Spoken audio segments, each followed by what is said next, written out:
Saludos Puerto Rico, yo soy Rafael Solá, quien le da la bienvenida a otro episodio más de este podcast La Ley en tu Vida. La Ley en tu Vida es un podcast dirigido a discutir los asuntos que afectan al país desde una perspectiva de cómo impactan, cómo inciden en tu diario vivir. Les doy la bienvenida, saludos, les recuerdo que este programa se hace disponible a través de la página de Facebook de microjuris.com y en su versión de podcast en todas las plataformas digitales en donde se suben los podcasts, ponen La Ley en tu Vida y ahí encuentran todos los programas que hemos grabado. Gracias por estar con nosotros el día de hoy. Y para introducir este tema, yo quiero que ustedes me presten atención a unos casos que les voy a estar planteando porque les da una idea del tema que vamos a discutir hoy. Septiembre de 2015 se radican cargos contra un matrimonio por llevar a cabo un patrón de abuso sexual contra una menor de 11 años a cambio de dinero y otros beneficios. Febrero 15 del 2019, las autoridades federales intervienen en una casa bajo sospecha de que hay un hombre allí sometido a esclavitud, a servidumbre en los tiempos de hoy. 2014, arrestan a Gordy la Comehombre por tráfico sexual de mujeres, en específico tráfico sexual de su propia hija a cambio de dinero y de otros beneficios. ¿De qué estamos hablando cuando les menciono estos casos? Estamos hablando de la trata humana, un tema que ciertamente es un poco invisible para nosotros en Puerto Rico. A veces nos parece que esto ocurre solamente en otros países, pero esto está ocurriendo el día de hoy en Puerto Rico y nuestro objetivo es tratar de visibilizar este tema y discutirlo con nuestros invitados del día de hoy.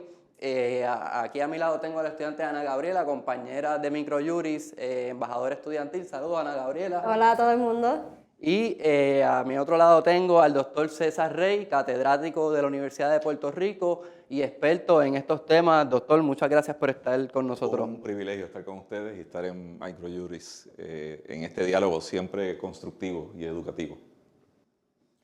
Doctor, estos casos que acabo de mencionar realmente pasan más de lo que nosotros imaginamos en Puerto Rico. Pasa mucho más de lo que se registran tan siquiera, ¿verdad? En ocasiones hay una cantidad de situaciones. Hace unos meses atrás, una migrante no documentada dominicana llega por Rincón a Puerto Rico y este caballero la incauta, la mantiene en cautiverio, pide un rescate de $1,000, la sodomiza, la viola y la tiene varios días en cautiverio. Eso es esclavitud. Si el policía no logra identificar adecuadamente este fenómeno, si el fiscal eventualmente no conoce el detalle de este fenómeno, este caso podría pasar como un abuso sexual, como cualquier otra cosa menos esclavitud, que es la palabra que define la trata humana. Así que otro caso muy reciente, estoy hablando de hace meses, de semanas, ¿verdad? Este médico de Cuamo que le dice a esta niña, ella es una joven de 22 años que le va a comprar su virginidad por $5,000 y le asegura trabajo en una universidad como prostituta, pero le tenía que vender su virginidad a él. Eso de nuevo es explotación, se está mediando dinero a cambio de un beneficio, siempre hay alguien beneficiado en ese proceso, así que estamos literalmente asomándonos a la punta del iceberg, que es como siempre yo defino esto. El fenómeno de trata todavía, como está invisibilizado, que muy bien tú lo señalabas, Rafa, no se identifica y es un delito que está tipificado en el Código Penal, es un crimen. Hay varias legislaciones que en los últimos 10 años, en el trabajo que hemos realizado, puntualiza cómo trabajar unos protocolos, pero desgraciadamente eso todavía no toma cuerpo como quisiéramos. ¿Y qué otros tipos de manifestaciones podemos ver de la trata humana? Porque además de simplemente pues, esclavitud sexual, que es lo que comúnmente sabemos por las películas de Hollywood y todo esto, ¿qué otros tipos de manifestaciones podemos ver? Pues aquí hay varias manifestaciones, desde la prostitución en los puntos de droga, la venta de sexo de niñas y niños. Y cuando digo niñas y niños, estoy hablando de menores de 6 años en ocasiones como práctica sexual, de padrastros o de madrastras. Hay la participación en las distintas etapas que tiene un punto de droga, que puede ser desde el bichote hasta la persona que está de runner, al que está vigilando, el que clasifica, gente que guarda armas en sus casas, nietos de abuelos que guardan armas en sus casas, y eso es obviamente explotación también. Ahí en los hogares sustitutos hay una cantidad de manifestaciones. Nosotros hemos visto desde la mendicidad que se provoca en ese hogar sustituto, donde yo le digo a Rafa, vete, pide dinero allí para este paciente de cáncer que no existe. El punto de droga vigila a que Rafa pueda pedir bien, le pasa una porción al dueño del punto de droga y Rafa se queda con dinero. Eso está ocurriendo desgraciadamente en nuestra realidad. Así que la variedad es grande. De los últimos casos que hemos identificado son las seteadoras. Son niñas de 12 a 16 años que las identifican como bandera y las ponen para asesinar a la persona que tienen al lado.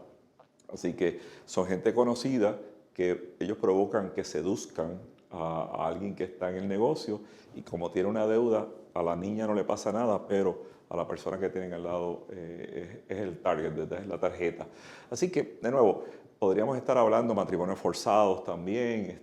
Nosotros hemos investigado una tipología bastante diversa en Puerto Rico, siempre con el agravante que son adultos los que están provocando esta situación, dejando claro para nuestra audiencia que no hay consentimiento en el menor. Una persona menor de 18 años no puede consentir. Todos los casos que nosotros veíamos y hemos entrevistado a más de 250 jóvenes, primero son desertores escolares de 7º y 8º grado. Esto es un dato bien importante. La escuela intermedia tenemos que atenderla, ¿verdad? Son jóvenes, muchos de ellos sumamente talentosos, contrario a lo que podría ser la opinión pública.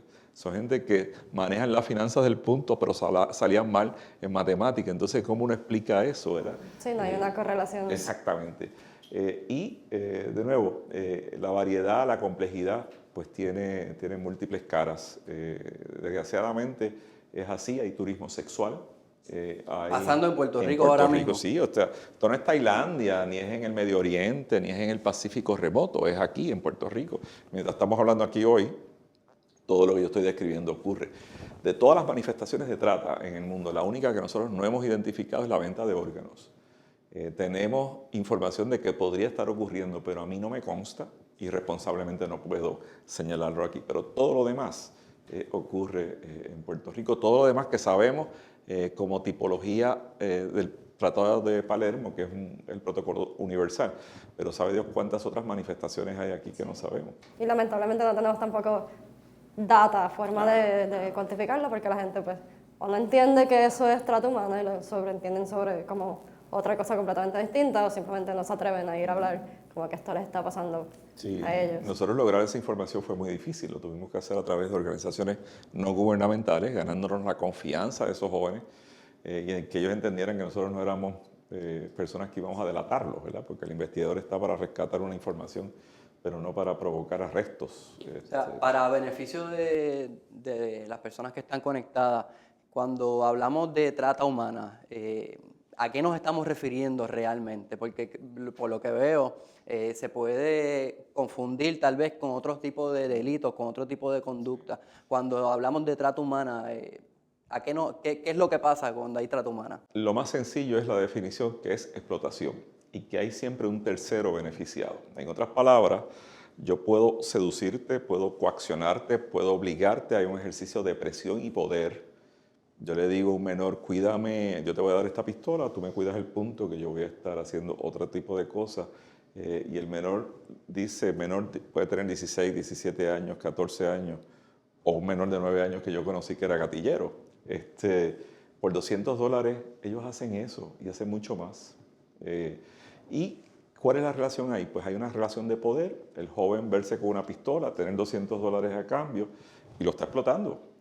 Evidentemente lo está seduciendo, lo está coaccionando, y aunque él parezca que tiene, que asiente esa opresión, la realidad es que en un menor ese consentimiento no existe. Y a la larga, como tengo yo los testimonios de nuestra investigación, ellos mismos reprochan haber participado de esto, porque a la larga los traicionan. tan claros como que un joven me dijo a mí, yo prefiero vivir poco y bien que mucho y mal, ¿verdad? Fíjate cuál es la filosofía detrás de esto, porque los llegan a convencer que tener es ser, que tener pues X carro, X cantidad de dinero, y debemos estar conscientes de dos datos que para mí son importantes para nuestra audiencia.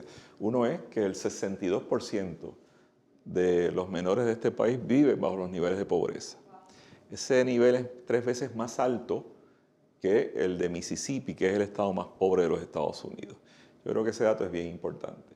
El otro es que de cada 10 que entra a la escuela en este país, 4 se pierden. Y el 23% del 40% de esos desertores es de 7º y 8º grado.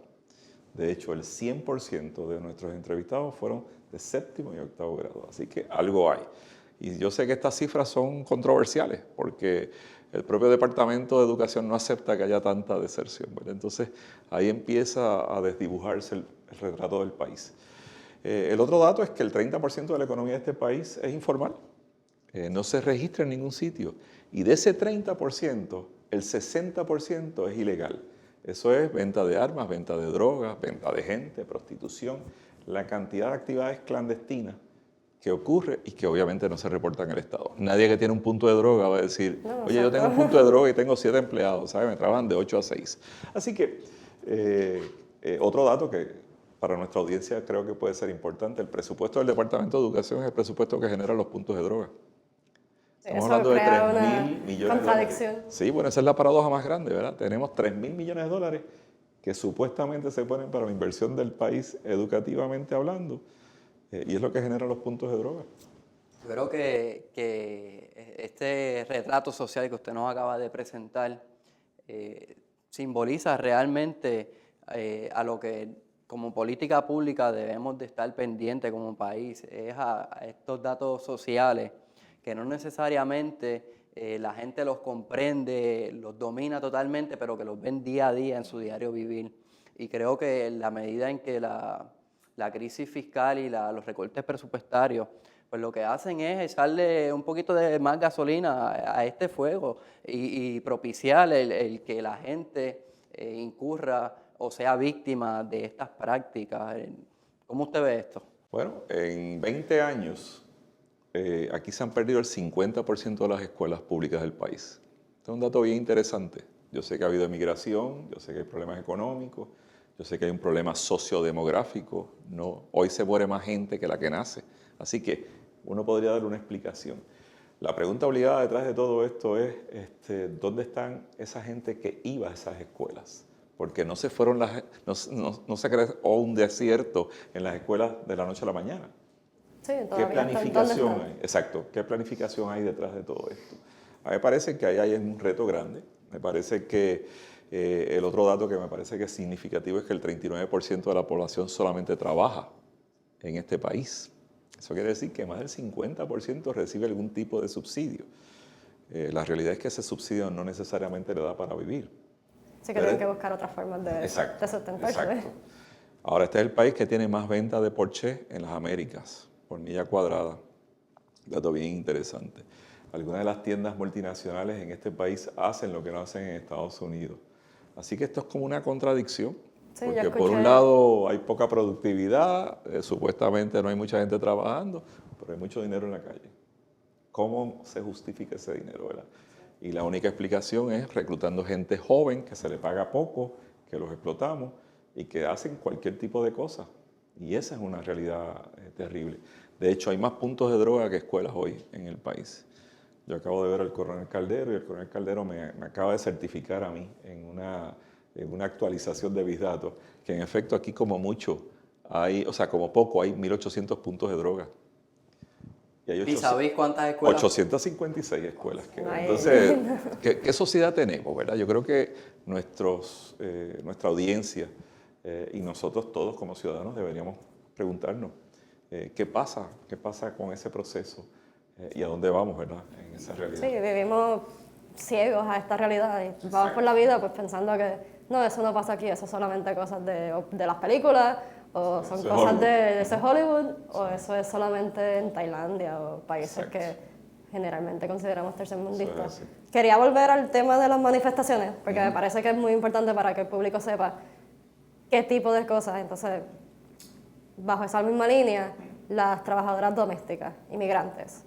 Sabemos que tenemos casos de trabajadoras que, pues, básicamente son esclavas, incluso les quitan los pasaportes. ¿Eso ocurre aquí en Puerto Rico? Eso ocurre de manera significativa. En las clases que Ana Gabriela conoce muy bien, yo he documentado a través de mis estudiantes casos y testimonios de jóvenes, madres solteras que vienen a Puerto Rico a trabajar, en ocasiones no documentadas, y donde los dueños de la casa, los dueños, ambos, hombre y mujer, abusan despiadadamente. Le dicen que va a ser 6 horas, le pagan $30 y después son 8 horas. Hay un documental exquisito de Sonia Fritz que se llama Visa para un sueño, que lo puede accesar, donde habla de estas trabajadoras, cómo son de alguna manera sacrificadas en su aportación a la sociedad.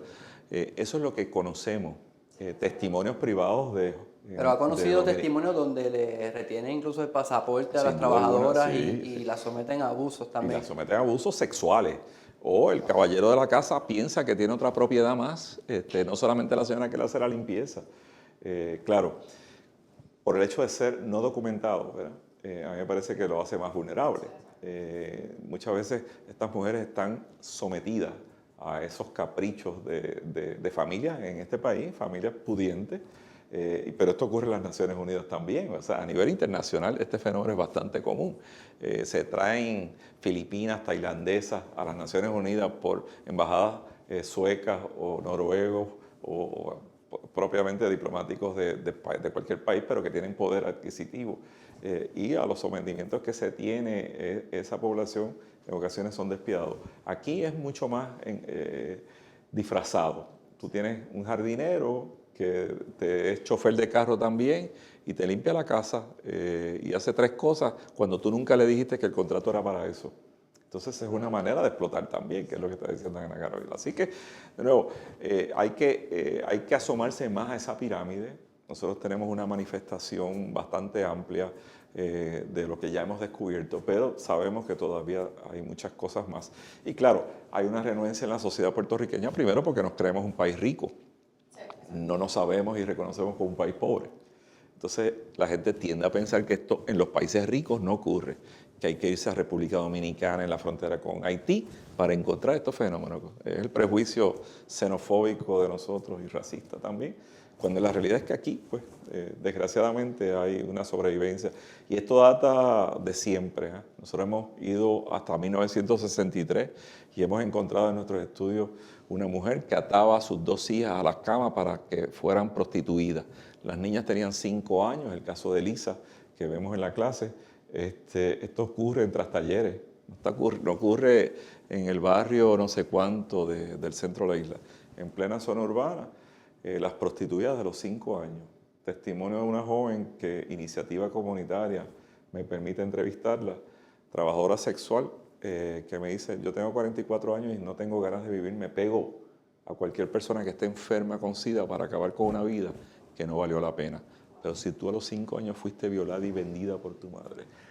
Y estamos hablando de Puerto Rico, de los Puerto Rico de los años 80, de los años 70. Esto fue el otro día, ¿eh? No, realmente que yo escucho estos relatos y a mí me consterna y hasta cierto punto me da mucha indignación el que esto esté pasando. Y uno se queda sin palabras, realmente, que me imagino que yo lo escucho ahora a usted y estoy sin palabras. No quiero imaginarme, ¿verdad?, cómo puede ser el nivel de sometimiento que puede estar en una persona, cómo debe de sentirse. Realmente que es una cosa que es un problema muy, muy trascendental para el país desde un aspecto social, porque es que esto incide también en nuestro diario vivir. Si tenemos personas que están sometidas a estas condiciones de vida, ¿qué comportamiento podemos nosotros esperar de ellos? ¿Qué nosotros le podemos exigir realmente?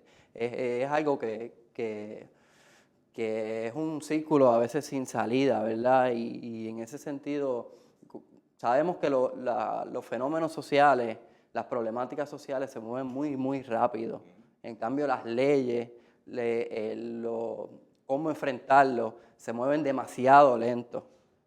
Pasan millones de tragedias, cientos de tragedias, hasta que realmente el Estado y la sociedad caen en cuenta de que esto es inaceptable. Sí, no, y no van a la par. Y ese es el problema mayor. Sabemos qué está pasando, o los que por lo menos saben qué está pasando, ya está saliendo a la luz pública, pero entonces todavía estamos atrás en cómo combatirlo y cómo poder erradicarlo. Sabemos, pues, esto lleva siendo historia por muchos años, desde la época de la colonización, pues la esclavitud ha existido. Sí. Pero entonces no queremos aceptar que todavía hoy en día, 2019, esto existe. Y pues, es dramático. Eso es un problema. En el siglo XXI hay más esclavos que en los 5 siglos previos unidos. Cuando la esclavitud era legal, no había tantos esclavos como hay hoy, ¿verdad? Y yo creo que estamos hablando de un dato revelador. 50 millones de personas están siendo víctimas de esclavitud en el mundo. 50 millones de personas son varias naciones, ¿verdad? Y es un negocio que genera 150.000 millones de dólares. Yo creo que ese es un dato también que la gente debería pensar. Por eso lo poderoso de la esclavitud, ¿verdad? Por eso la trata. O sea, el dinero compra. Y ese caso que tú mencionabas, una madre que vende a su hija de 14 años, ella pide una botella de Bailey en lo que eso va a ocurrir y le está pidiendo, no sé, creo que eran $800. Ese video lo tiene el fiscal federal, nosotros presenciamos el video y es bien curioso porque le dice a la propia hija, cuéntate tú de ese dinero para que sepas con quién te está metiendo. Y entonces los policías que se hacen pasar por estos parameños que están en el país para pasarla bien en el hotel de la capital, o sea, tampoco estamos hablando de ningún sitio exótico y escondido, es a plena luz del día, en un hotel de la capital. Le dice, ¿y usted quiere algo mientras nosotros estamos con su hija disfrutando? Y dice, sí, una botella de Bailey. Yo me bajo al vestíbulo y allí espero. Ahora, yo voy a subir en 1 hora y media y si ustedes quieren seguir con ella, me tienen que duplicar la cantidad a la que fue sometida la primera cantidad. O sea, estamos hablando de una degeneración perversa, sí, ¿verdad? Como si era fuera un poco cualquier lo que decía objeto. Rafael, ¿verdad? Hay una situación ya de desmoronamiento social, el tejido social está roto y los valores de nosotros de alguna manera están lacerados, ¿verdad? Y esto no respeta clase social. Hay un médico psiquiatra que le pedía a sus pacientes tener sexo con ellos, los llevaba a un motel para venderlos. Estoy hablando de un psiquiatra. Hay un comerciante de Mayagüez que iba a buscar, este es un caso conocido, así que lo voy a mencionar, el almacén de la Navidad se llama el negocio de este caballero, iba a buscar en su Mercedes-Benz a niñas de 7º y 8º grado para prostituirlas por $30, por $30. Y como dije hace un rato, yo conocí un gatillero que por $130 mataba y empezó a los 9 años. Impulsado por su propio padrastro. Entonces, de nuevo, ese es el país que nosotros no reconocemos. Mientras no tengamos una fotografía adecuada del país, vamos a seguir fantaseando. Es en el imaginario, ¿verdad? Hay un Puerto Rico imaginario que en ocasiones lo recibimos de algunos políticos pensando que estamos viviendo en otro escenario. Digo esto con mucha pena porque detrás de todo esto también tiene que haber protocolos. Y hoy nosotros seguimos discutiendo cosas tan básicas como perspectiva de género, que se ha satanizado el término.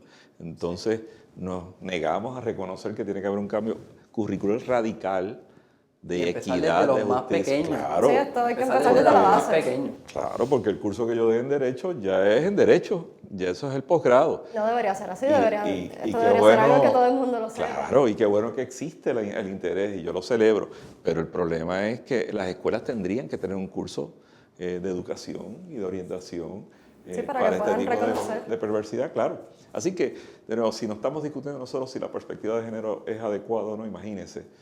En el Departamento de Educación no hay un protocolo, Salud no tiene un protocolo. Aquí tendría que haber un protocolo de intervención en una sala de emergencia. Una sala de emergencia es el espacio primordial de detección de una violación, de una sodomización. En ocasiones va el adulto con el menor y no se despega el adulto del menor. El adulto puede estar de alguna manera persuadiendo, obligando, coaccionando a esa persona que fue víctima de X situación. Y en otros países esto se ha hecho. Yo tomo excepción y digo que el Departamento de la Familia ha dado un paso significativo con un protocolo y están capacitando a los orientadores y trabajadores sociales. Pero esto va muy lento y ya llevamos 10 años de nuestros estudios. Yo sé que realmente que esto es un asunto que debe trabajarse es un asunto desde que refleja la propia sociología de la persona, pero también el gobierno tiene alguna responsabilidad en detener esto enfrentar esto como un asunto de política pública. En ese sentido, ¿qué legislación o qué logros se han tenido respecto a la trata humana? Hay mucho. El Código Penal fue lo primero que se transformó. Hay un protocolo aprobado y establecido en el Departamento de la Familia. Hay sobre 7 legislaciones al respecto. Ha habido órdenes ejecutivas de los últimos 4 gobernantes. Esto es un ejercicio tripartita con consenso absoluto del proyecto. Así que creo que la legislación está en su sitio. Se enmendó la ley 246 de menores, ¿verdad? Que eso era crucial que apareciera el delito de trata. El gran problema que yo veo detrás de esto a 10 años de distancia de la primera publicación es que cada 4 años aquí se reinventa la rueda. Entonces el secretario que está de turno puede que tenga empatía con el proyecto y comience una capacitación, pero le cambian el secretario o la secretaria y ahí se detuvo porque no es la prioridad. Afortunadamente debo decir que hemos tenido el consenso de los gobernantes y la legislatura ha sido muy deferente, ha habido vistas públicas, se han levantado casos, se ha hecho, el trámite oficial se ha hecho, el problema es cómo eso percola al interior. Si el Departamento de Educación todavía no tiene un protocolo ni un currículo adecuado, bueno, pues estamos perdiendo la mitad de la posibilidad de la legislación y se puede convertir en letra muerta como otras tantas cosas en este país. O sea, que eso sería el mayor reto, cómo pasar de la legislación a la acción, exactamente. Sí, intercalarlo todo, porque al final cada es un problema que cubre todo, las bases, no es solamente en el área de seguridad, de los policías, de las leyes, esto va mucho más allá. Así que hay que buscar la forma de que todos colaboren. Y yo creo que hay temas tabús con los que hay que trabajar, ¿verdad? Sí, definitivamente. La prostitución o trabajadoras sexuales, los transgéneros también que son víctimas de esta realidad, y eso surgió este semestre en la clase de Derecho. La posibilidad de entender que hay otros espacios para los sobrevivientes, porque muchas veces la penalidad y qué hace la justicia, pero ¿y el sobreviviente? ¿Verdad? La sobreviviente, ¿dónde queda? ¿Quién atiende a esas mujeres y esos hombres que han sido víctimas y en este momento, pues, algunos de estos centros de educación alternativa, que yo celebro y creo que son bien importantes, hacen algo de este trabajo, pero no le corresponde a ellos nada más, ¿verdad? Tiene que haber una conciencia mayor. Y nuestra cuarta investigación, y estoy dando la primicia aquí con ustedes, va a tocar salud, ¿verdad? ¿Por qué? Bueno, porque la salud está olvidada y esto es un problema también de salubrista. Y para mí, pues, el hecho de que haya una posibilidad de empezar a identificar en los hospitales con un tratamiento holístico a esas sobrevivientes y esos sobrevivientes, estamos dando un paso significativo. Profesor, este programa va a correr y lo va a ver muchas personas. ¿Quién sabe si alguna de las personas que lo vean está en una posición de lo que estamos hablando ahora mismo? Sin duda. ¿Dónde las personas pueden acudir a buscar auxilio? Hay una línea que es la línea de ICE. Usted puede identificarla. Mi mejor recuerdo es que es 787-721-6969, pero coteje. El teléfono es el que creo que es el adecuado. Es confidencial, usted no tiene que identificarse, pero usted puede señalar un fenómeno como este, ¿verdad? ICE es la autoridad federal que está en capacidad para hacerlo. La Fundación Ricky Martin puede entrar y accesar información y ahí hay información y están parte de los testimonios, que yo creo que es bien importante. El gobernador creó una alianza contra la trata, que también tiene una página y puede haber alguna documentación sobre esto, pero lo más importante es tener una línea que usted pueda depositar una confianza. Y no es para estar paranoico, pero como muy bien ustedes señalan, en ocasiones detrás de un consejero espiritual, detrás de un líder comunitario, detrás de un líder deportista, detrás de un ejecutivo, o de un maestro o un profesor se encierra un tratante, desgraciadamente. O sea, no hay un perfil que usted pueda pintar y decir, oye, ese es el tratante. Sí, yo creo que ese es el mayor problema de las mismas autoridades, poder identificar quiénes son los que son los tratantes, porque uno tiene esta imagen de que es una persona mala, los ojos son todos malos, pero algunas veces se disfrazan de la persona en quien tú más confías, pueden ser un padre, como usted dijo. Así que es yo creo que la parte más difícil es eso, poder identificar. Hay un caso célebre, ¿verdad? Para darle una idea de eso que ustedes están señalando. Sacerdote que se lleva a este monaguillo y la familia, imagínense, a un crucero. Él quería retribuirle todo el sacrificio que había hecho por la iglesia y le dice a la familia que le permita ir con él. Y ahí lo sodomiza, lo viola, lo alquila a otra gente con la que él ya se había combinado. Así que, de nuevo, esto es algo muy cercano a nosotros, ¿verdad? Es muy cercano a nosotros. La perversidad no tiene ni clase social, hay obviamente pederastia detrás de todo esto también, pero hay negocio. Así que las cosas hay que llamarlas por su nombre y el gran reto que tenemos como sociedad, Ana Gabriela y Rafael, es que identifiquemos el fenómeno y lo hablemos. Yo creo que el hecho de lo que estamos haciendo hoy es bien importante.